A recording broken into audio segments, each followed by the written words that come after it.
ನಮಸ್ಕಾರ ರೀ ನಮ್ಮೆಲ್ಲ ಉತ್ತರ ಕರ್ನಾಟಕ ಮಂದಿಗೆ. ನಿಮಗೆಲ್ಲರಿಗೂ ಗೊತ್ತಿರುವಂಗೆ ಮೊನ್ನೆ ದೆಹಲಿ ಒಳಗೆ ಜಂತರ್ ಮಂತರ್ ಪ್ರೊಟೆಸ್ಟ್ ಮುಗೀತು.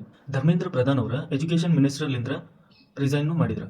ಈ ಪ್ರೊಟೆಸ್ಟ್ ನಡೆಯುವಾಗ ನಮ್ಮ ಕರ್ನಾಟಕದ ಸಿಎಂ ಈ ಪ್ರೊಟೆಸ್ಟ್ ಒಳಗೆ ಭಾಗವಹಿಸಿದ್ರು. ಇಲ್ಲಿ ಕರ್ನಾಟಕದೊಳಗೆ ಏನಾಗತ್ತಪ್ಪ ಅಂತಂದ್ರೆ KPSC ಸೀಟ್ಗಳು ರೊಕ್ಕಕ್ಕೆ ಮಾರಾಟ ಆಗತ್ತವ. ಒಂದು KPSC ಸೀಟಿಗೆ 88 ಲಕ್ಷ ರೂಪಾಯಿ ಖರ್ಚು ಮಾಡಾಕತ್ತಾರೆ. 88 ಲಕ್ಷ ರೂಪಾಯಿ ಲಂಚ ಇಸ್ಕೊಳಕತ್ತಾರೆ ಇವರು.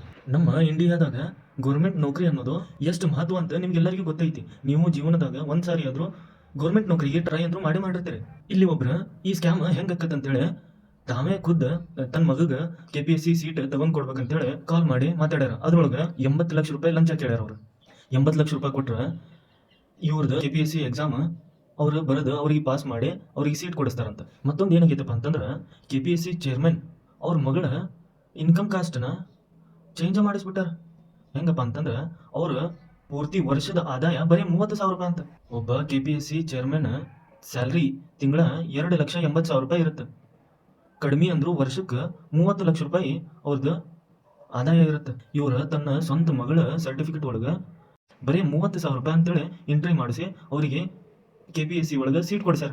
ಸಾವುಕಾರ ಇದ್ದವರು 88 ಲಕ್ಷ ರೂಪಾಯಿ ಕೊಟ್ಟು ಸೀಟ್ ಏನೋ ತಗೋತಾರೆ. ನಮ್ಮಂಥ ಬಡವರು ದುಡಿದು ತಿನ್ನೋರು ಏನು ಮಾಡ್ಬೇಕು ಅವರು? ಇದು ಇವತ್ತಿನ ಟ್ರೆಂಡಿಂಗ್ ಟಾಪಿಕ್ ಮೇಲೆ ವಿಡಿಯೋ.